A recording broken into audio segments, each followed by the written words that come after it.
తెలుసు. ఏం తెలుసు మీకు? మీకు ముందట కర్ణాటక ఫెయిల్యూర్ స్టోరీ ఉంది, బీహార్ ఫెయిల్యూర్ స్టోరీ ఉంది. దాని తర్వాత మీకు తెలుసు మొట్టమొదట డెడికేటెడ్ కమిషన్ వేయాలని తెలుసు. మహారాష్ట్రలో కూడా మీరు ఫెయిల్ అయిపోయినరు. ఈ వివరాలన్నీ కూడా మీకు తెలుసు. తెలిసి కూడా అధికారంలోకి వచ్చిన వెంటనే మొదటి నెలలనే బీసీ డెడికేటెడ్ కమిషన్ వేసేది ఉండే. జై తెలంగాణ. ఒక్క నిమిషం వాటర్. కానీ దయచేసి మీరు వచ్చిన వాళ్ళందరూ కూడా మీకు ఒక విజ్ఞప్తి, పేరు పేరున మీ ప్రతి ఒక్కరికి ధన్యవాదాలు తెలియజేస్తూ. Thank you Narsing. జైబీసీ. ఇవాళ ఇక్కడ రేవంత్ రెడ్డి గారి ప్రభుత్వం నడుస్తూ ఉన్నది. ఈ ప్రభుత్వం మనకు హామీ ఇచ్చింది. ఏమని హామీ ఇచ్చింది?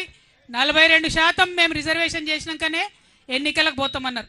మీరు 42% లోకల్ బాడీలో రిజర్వేషన్ ఇవ్వాలంటే అధికారంలోకి వచ్చిన నెల లోపలనే బీసీ డెడికేటెడ్ కమిషన్ వేయాల్సింది. వేయలేదు మీరు. మేము గుర్తు చేసినాం. తెలంగాణ జాగృతి నుండి జనవరి 26, 2024లో మేము రౌండ్ టేబుల్ సమావేశం పెట్టి మరీ గుర్తు చేసినాం.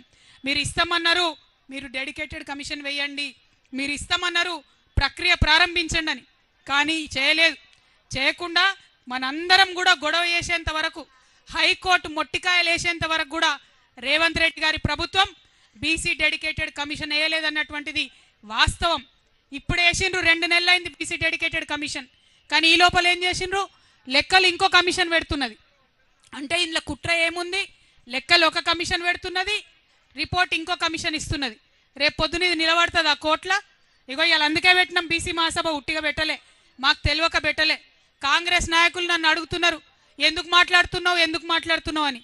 నేను తెలంగాణ ఉద్యమం నుంచి వచ్చినటువంటి వ్యక్తిని.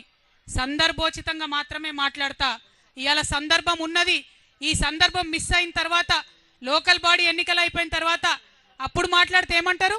కవితమ్మ ఎందుకు మాట్లాడలే ముందు అంటారు. అందుకే ఇప్పుడు మాట్లాడుతున్నాం. చెప్పాలి. ఇవాళ మీరు జవాబు చెప్పాల్సిందే. 42% ఏ విధంగా రిజర్వేషన్లు ఇస్తారో ఆ ప్రక్రియలో లోటుపాట్లు లేకుండా ప్రభుత్వం చేయాల్సిందే అని చెప్పి మేము కోరుతా ఉన్నాం. ఇవాళ ఈ బీసీ మహాసభ ద్వారా మీ అందరి మద్దతుతోని ఇక్కడ ఉన్నటువంటి కాంగ్రెస్ పార్టీకి నేను డిమాండ్ చేస్తూ ఉన్నాను. 42% రిజర్వేషన్ మీరు చెప్పిండ్రు. మరి ఎందుకు చెప్పారో 42% నాకు అర్థం కాలే.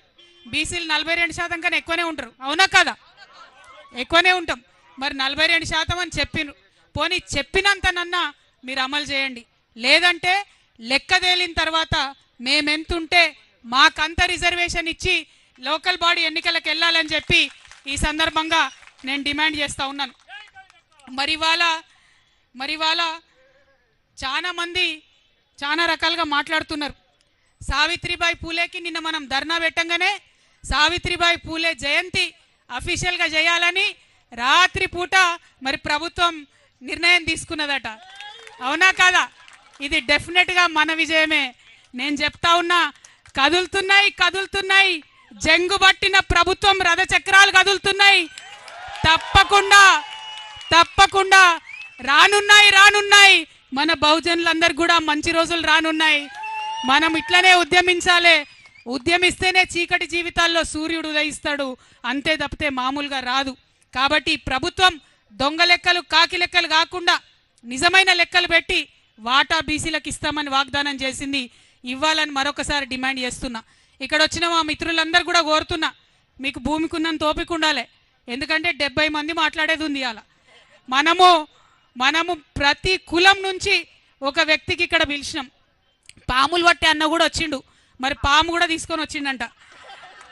భయపడకుండా ఎవరు, ఇప్పుడైతే కంట్రోల్నే ఉంది అది. కానీ పాము కూడా వచ్చింది మన మీటింగ్కి.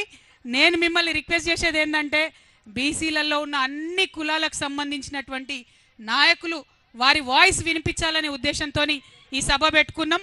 కొంచెం రష్ ఎక్కువైంది, అడిదికి ఎండ కొడుతుంది నాకు తెలుసు, క్షమించాలి. పోలీసు వాళ్ళు లేట్గా పర్మిషన్ ఇవ్వడంతో అంతకన్నా ఎక్కువ నీడ వేసే అవకాశం రాలేదు.